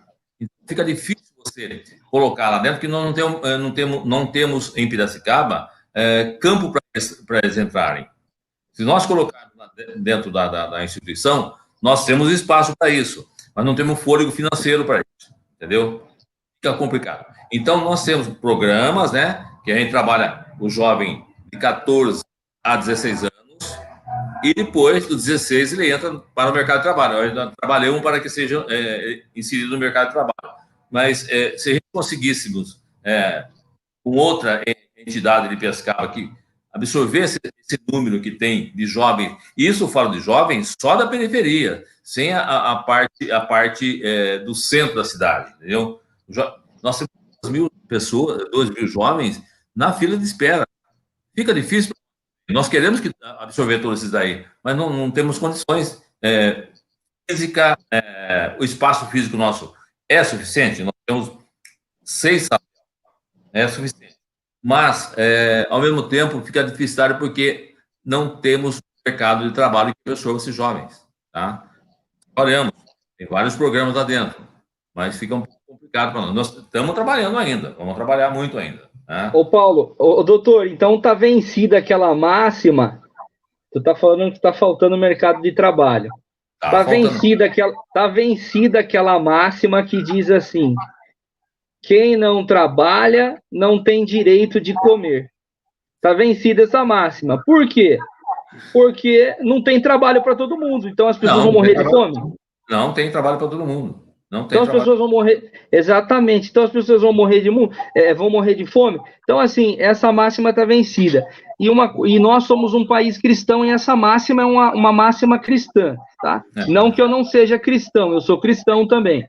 E uma coisa importante, doutor e Pilon, você que vai ser vereador de Piracicaba, o Instituto Formar é um exemplo. Por quê? Não adianta a gente querer demonizar o empresário. Não adianta. Não adianta querer demonizar. A esquerda tem essa mania de querer demonizar o empresário, tá? Mas porque Jesus disse que é mais fácil um camelo passar pelo fundo de uma agulha do que um rico entrar no reino dos céus. Gente, a própria Bíblia diz assim que o amor ao dinheiro é a raiz de todos os males, e não o dinheiro é a raiz de todos os males, tá? Se você sabe lidar com o dinheiro, se você não tem apego ao dinheiro, se você não é um materialista exacerbado, ou seja, se você é um bom empreendedor, por que eu não posso fazer uma parceria contigo? Por que a escola não pode fazer uma parceria com um empreendedor que é honesto, que é uma pessoa idônea, que é uma pessoa proba? O Instituto Formar é um exemplo disso, de que é possível haver parceria entre empresário, empreendedor e o Estado. Por que não? O próprio guia de políticas públicas da juventude caminha para isso. Tanto é que uma das temáticas que eles colocam em quase todos os programas é ensinar ao jovem a empreender. Porque o mundo do trabalho, ele mudou muito, ele é muito dinâmico. Você tem que estar sempre estudando, sempre se aperfeiçoando, e conforme a tecnologia vai avançando, vai acabando com essa mão de obra que sobra, fica isso a sobra. Então, esse jovem, ele vai ter que criar, de alguma maneira, uma nova forma de trabalhar, criar alguma coisa para poder se manter, né? Ou se enquadrar na nova tecnologia que está se entrando, na indústria 4.0, na tecnologia da informação, e não são todos que vão conseguir estar lá. Não serão todos que vão ser captados por essa indústria. Então, o empreendedor, eu tinha muita dificuldade em entender isso. Mas, assim, é um processo que não tem como fugir. Se já existe um empreendedor, uma empresa, como o Instituto Formar, que já faz um trabalho, né, que faz um trabalho muito bom, que muita gente quer estar participando, que o próprio Paulo fala, não, a gente não dá conta. Gostaria de dar conta. Então, quer dizer, por que não mais? Né? Por que não criar outros mecanismos? Né? Eu não vejo problema com o empresário, né? Até porque ele consegue segurar muita mão de obra. O Instituto Formar gera emprego também dentro do próprio instituto. São professores, Sim. São faxineiros, são, né, empregos diretos e indiretos. O Instituto Formar precisa pintar a parede das suas salas, é um pintor que faz isso. Para isso nós temos técnico também lá. É lógico, eu concordo com você, professor, não dá para demonizar e não tem por que fazer isso. O interessante é que tem regras e normas e leis e metas, prazos, né, para que possa ser cobrado, possa ser fiscalizado, que é o que acontece com o Instituto Formar. Tem gente que está ali olhando, vendo o que está acontecendo, que está cobrando. Não é um instituto que está ali porque acha que é bonito. Não, porque tem metas, tem prazos. Não é, doutor? E é fiscalizado, realmente, é fiscalizado mesmo, tá? Vai lá o Tribunal de Contas, vai lá técnicos, ver o nosso trabalho, ver a nossa prestação de contas, ver como que é o nosso programa de trabalho, e as leis vão se modificando, nós temos que adaptar a elas, entendeu? Muda-se alguma coisa lá em Brasília, nós temos que correr atrás para poder atualizar o nosso sistema. Tá? É muito difícil, né? Nós estamos quase que diariamente consultando as leis, consultando tudo para que a gente possa ter facilidade de implementar o nosso sistema, o nosso programa lá no Formar. Não é fácil, não. administrar não é fácil. Eu tenho um corpo muito bom lá dentro, né? Que é a administração é do Fabinho, um cara muito inteligente. Graças a Deus tem um corpo técnico muito bom também. A área administrativa nossa é muito boa, que está sempre se atualizando, sempre se atualizando. Eu não interfiro muito na parte administrativa, porque eu sei a capacidade de cada um dos meus comandados lá, viu? É gente muito boa, que cresceu, nasceu ali dentro, cresceu ali dentro, né? E se formou ali dentro. Nós temos... O Fabinho é administrador de empresa, parece que está no 4º ano de advogado também. Nós temos outros profissionais lá que estão tudo com curso superior, assistente social, psicólogo. Nós temos vários profissionais que estão sempre se atualizando, por quê? O mercado pede isso, que você se atualize. Né? Um time muito bom, graças a Deus. Graças a Deus. Bom, legal isso. Eu pensando como o Instituto Formar, né, que já é um trabalho que acontece em Piracicaba, né, eu fico imaginando o que a gente pode estar fazendo, né, em relação a essas crianças, esses jovens que o Instituto Formar não consegue abarcar, né? Qual que seria o papel do Centre, né? Porque o Centre também tem um papel muito importante, ele não pode só depender do Instituto Formar, porque, como o senhor mesmo diz, ele não dá conta. Então, qual que seria o papel da secretaria? Eu tive, antes da live, eu entrei na página do Centre, Secretaria de Trabalho e Renda de Piracicaba, na página de primeiro emprego, né? E não tem nada ali. Não tem nada. Antigamente tinha cursos que eles davam lá dentro. Hoje não sei se tem algum curso lá, né? Porque eu parei de acompanhar. Eu acabei de entrar antes da live. Então, falta um pouquinho de vontade política também, tá? Do nosso prefeito e do nosso secretário da pasta. Por quê? Se tivesse vários cursos gratuitos lá dentro, muita gente estaria no mercado de trabalho formado por lá. Infelizmente, parece que está tudo parado, não se faz mais nada, apenas ocupa a pasta e fica tudo estacionado. Então, tem que ter uma cobrança do poder público, da Câmara de Vereadores, tem que ter uma cobrança nisso aí, e não tem um programa que absorva esse jovem. Então, fica complicado nós, da instituição, ir cobrar dele. Porque nós tínhamos, não sei se está lá ainda, nós tínhamos um jovem, né, lá dentro da Centro, e fazia a captação de jovens para o Instituto Formar, e que também fazia a triagem no programa da Centro. Não sei se está lá.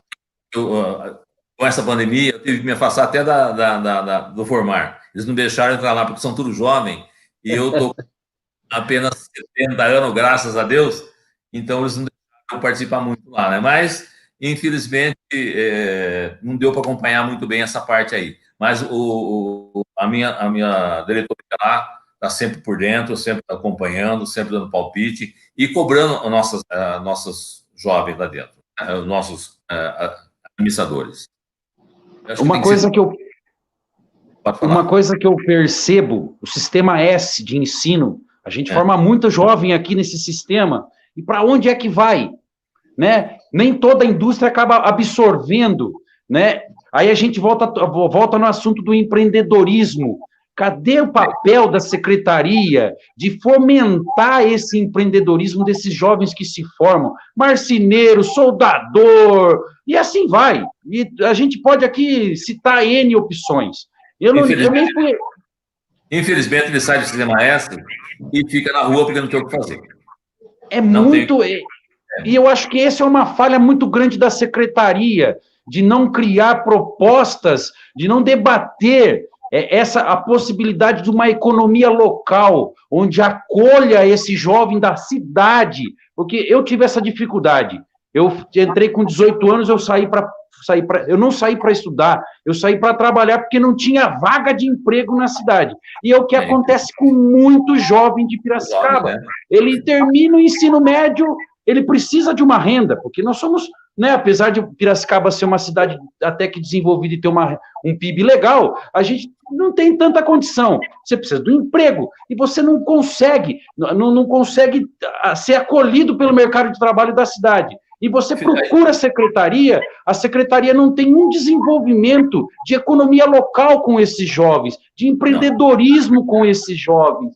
Aí que eu falo da falta de política, onde está o secretário que não vai nas empresas, né, para fomentar essa parte, solicitar essa parte que está ociosa na cidade. E quando se for no Senai, por exemplo, no Sistema S, ou ele vai para um serviço informal, ou ele monta uma empresa para ele, né, uma empresa de torno, uma empresa de moderação ou marcenaria, ou então fica vulnerável, sem emprego nenhum, né? E o emprego mais lucrativo para ele é a parte das drogas, né? Onde a maioria vai, infelizmente. Tá? Quando não se tem uma estrutura familiar, tudo que nós falamos no começo, começa em casa, a educação começa em casa, infelizmente. Quando você tem uma estrutura familiar que seja séria e que dê condição para o jovem ir para o mercado de trabalho e dá a condição para ele, ele se torna um empregado vulnerável, né, no informal, na informalidade, infelizmente. Eu concordo com vocês em relação à família, mas eu penso assim, o cara que vende droga hoje, amanhã ele vai ser pai de família. Então é um ciclo que se repete e que vai se formando, que acaba destruindo a própria família, né? E isso é preocupante, porque você acaba não saindo desse ciclo, né? E acaba culpando não tem família. Não, tem uma família.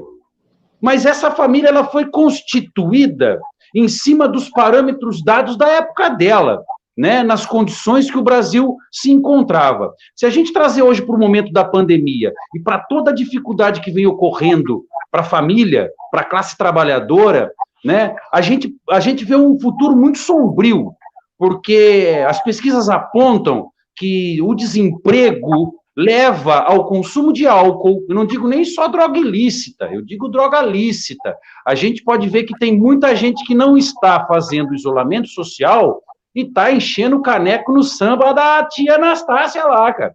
Entendeu? Eu não quero questionar isso. Só quero dizer, mas por que não, né, acaba indo para o alcoolismo, acaba indo para as drogas, as meninas para a prostituição, né?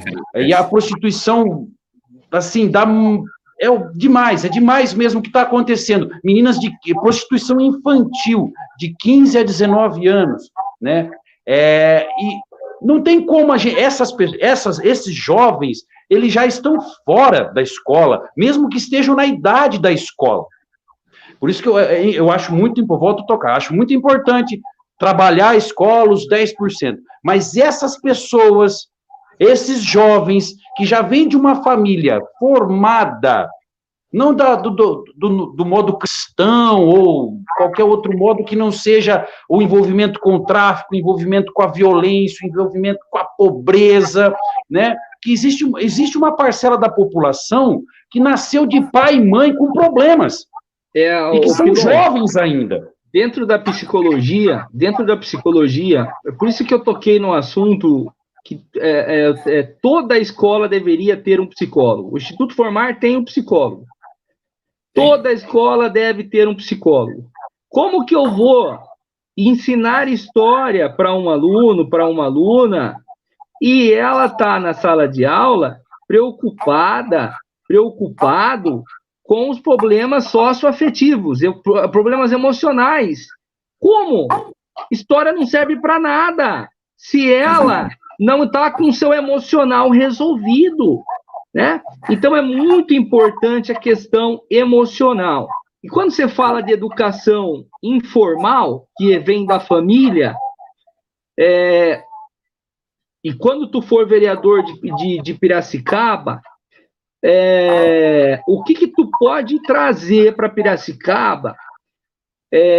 Porque não passa só pela educação familiar cristã, tá?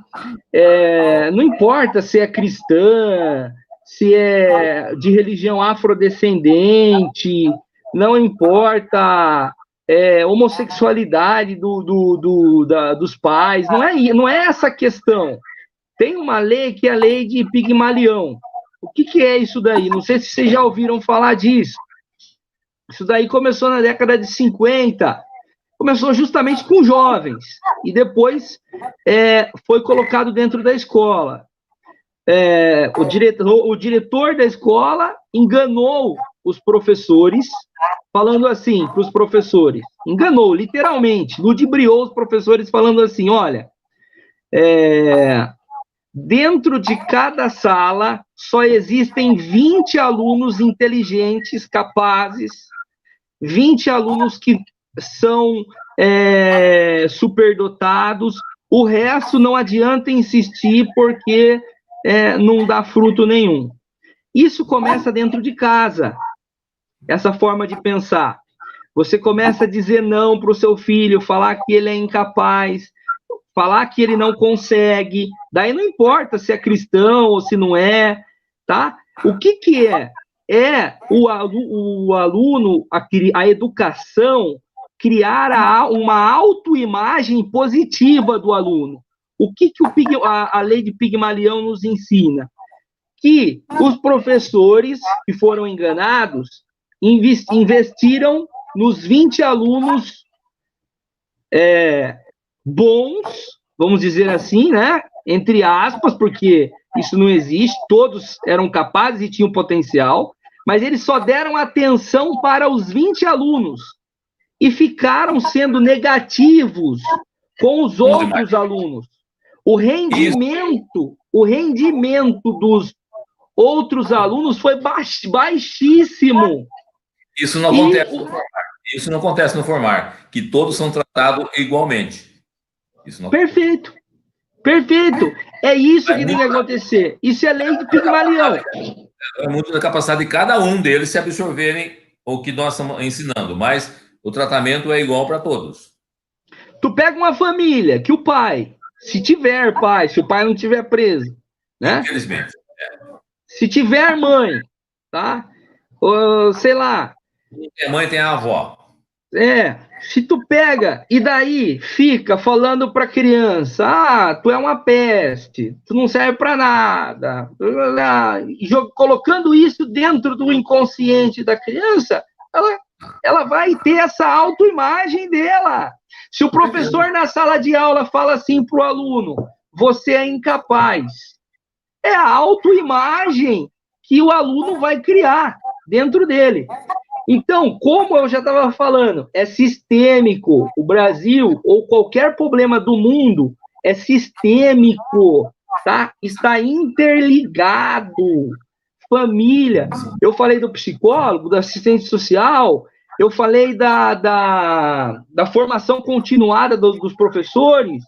É muito importante a formação continuada dos professores. Mas é também importante trazer a comunidade para perto da escola, trazer a família para perto da escola e fazer... Nós trabalhamos o aluno, nós trabalhamos a família, não é só o aluno, a gente chama a família dentro da escola para conhecer a escola e também trabalhamos a família. Por quê? É interessante que a família acompanhe o crescimento do jovem, tá? Vocês sabem... dos que já se formaram lá, nós temos o Paiva, que foi guardinha mirim, que é vereador em Piracicaba, nós temos a Coronel Adriana, que é formada também com guardinha mirim, nós temos músico na orquestra de São Paulo, nós temos músicos fora do país, tudo formado pelo Instituto Formar.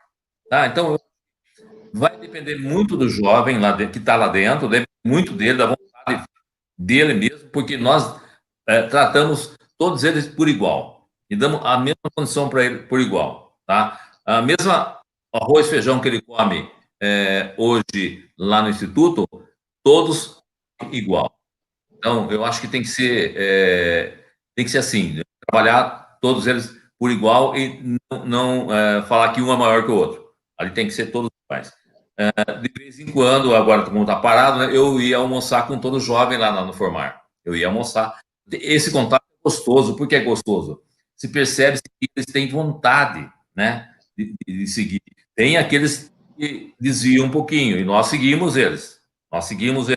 Tem aqueles que, quando sai do formar, tenta parar em os lugares ruins lá, que tem lá ao redor. E nós seguimos eles. Chamamos o pai, chamamos a família e colocamos o que está acontecendo com ele, porque nós não podemos desvirtuar o sistema nosso, tá? O sistema tem que ser um sistema para todos. E tem alguns jovens que saem um pouquinho fora, procura sair fora da linha. Isso nós chamamos atenção, punimos sim, e trazemos a família para contar o que está acontecendo com ele. Que a família é responsável. Não nós damos educação, né? Mas a família tem que saber o filho que eles têm. Esse é o trabalho que nós fazemos. Eu acho muito interessante isso em relação ao jovem quando desvirtua. Ele é jovem, né? Eu acho que quem pode desvirtuar é o jovem. É nós, adultos, que temos que estar ali, né? Orientando, né? Chamando para junto, né? Não deixá-lo sozinho. Por isso que é um trabalho que o Instituto Formar faz muito bem, porque não deixa à vontade. Sabe que vai errar, um ou outro vai sair da linha, é jovem, nós fomos jovens, quem é que nunca fez uma besteira na juventude, não é? Mas a gente, por N motivos, seguimos um caminho, outros seguem outros, por isso que é interessante, eu acho que o professor fala também, não deixar ninguém para trás, a família também, porque a família já vem com problemas da sua época, porque nós não vivemos um país de educação, né, de excelência na educação, de excelência de moradia, né? A gente tem uma deficiência, a gente tem um porvir de nação aí, assim, muito grande para lutar, né? Eu acho isso muito interessante muito mesmo. Bom. Eu só queria colocar o seguinte, os jovens que nós trabalhamos é aquele jovem que é rejeitado pelo CIE, tá? Dependendo do bairro que ele mora, o CIE não aceita. Então, nós trabalhamos Boca do Dinheiro, Mário de Dini, a parte do Cantagalo, bem periférico mesmo, que mais precisa, os que mais precisam realmente, do qual o CIE não atende, entendeu? Nós atendemos. É esse trabalho que nós fazemos. É muito legal o trabalho. Muito bom. Muito legal mesmo. Gente, eu agradeço pela oportunidade. Foi demais prosear com vocês. É que a gente está quase 1h50 falando aqui, já está formigando as pernas já, cara. E precisando de mim, estou sempre às ordens, tá? Muito obrigado. Obrigado, doutor. Obrigado mesmo. Muito obrigado. Obrigado, professor. Querem fazer uma consideração final? Tá legal assim? Né? Pilon para chamar para tomar uma vereador. cerveja. Ô, Pilon, vai dar tudo certo e quando tu chegar lá, tu já tem aí, depois dessa prosa, muita coisa para fazer, muito trabalho para realizar em prol dos jovens. Depois dessa live. Eu não quero deixar ninguém para trás. Pensar no futuro, mas não esquecer que a gente tem um passado, e esse passado não está morto. Esse passado está sem moradia, esse passado está com fome, esse passado não tem formação suficiente para se manter no mercado de trabalho, além do futuro, que é a juventude, né? Mas se não tiver essa base, que é a família, fica difícil só o Estado dar conta do jovem. Porque eu fui jovem, eu sei o quanto eu aprontei. Eu já fui um pouco mais... Será que a gente espera a Carol? Pode falar, doutor. Eu fui jovem também, mas fui de uma família bem estruturada, graças a Deus. Somos 9 irmãos e tivemos uma educação exemplar, todos eles. Então, nós procuramos não dar decepção nenhuma para nossos pais, né? Não era fácil. No meu caso, não foi assim. Os meus pais são maravilhosos. Você até conhece ele, doutor? Ah, é? Conhece os meus pais. Os seus pais, quem são, ele? É o Pilon. Eu sei. Você conhece a família Pilon, atrás da igreja catedral ali, a banquinha. Meu avô, Geraldo Pilon, meu pai, o José Carlos, a minha mãe que teve banca em frente ao cemitério da Saudade, a Sandra. Aquele cabeludo eu sou suspeito de falar, dos meus pais, porque são meus pais. É que eu aprontei mesmo, assim, eu fui um cara meio que rebelde. A sorte que eu tive os pais que tenho, que me orientaram, porque se eu não tivesse, com certeza, eu faria parte do número tão triste que a gente tem no Brasil. Com certeza. Eu tinha muita amizade com eles. Eles frequentavam a Associação dos Funcionários Públicos lá. Isso, eu ia lá, bom demais. Velhos tempos e bons, hein? E bons. Bom mesmo. É uma coisa que o funcionário público deveria estar brigando novamente. Lá tem quadra poliesportiva de qualidade, tem campos de qualidade para poder... E tá, assim, já foi melhor. Tem um equipamento de ginástica muito bom lá dentro. Poderia ser muito mais trabalhado para o próprio funcionário, para a própria cidade mesmo, né? Tem uma piscina legal lá, é uma coisa que a gente pode ir debatendo. Eu fiquei mais de 20 anos sócio lá, mais de 20 anos. Eu tive que parar porque a questão de 3 anos perdi minha esposa, né? Falei, o que eu vou fazer lá sozinho? Não tem o que fazer, né? Então fica muito complicado. Parece que você vai lá procurar coisa, então é melhor não ir e ficar numa... Então, eu passei minha infância lá. Passei minha infância. Joguei bola. Quem me treinou foi o velho Veiga. Professorzinho Veiga. Joguei bola lá bastante. Pulei muito carnaval lá. Antes de eu sair, eu queria deixar um beijo pro Rotaract Clube de Piracicaba, distrito de Tupi. Maravilhoso. Os jovens lá, eu quero deixar um beijão para eles aqui. Mas estão abraçados, tá?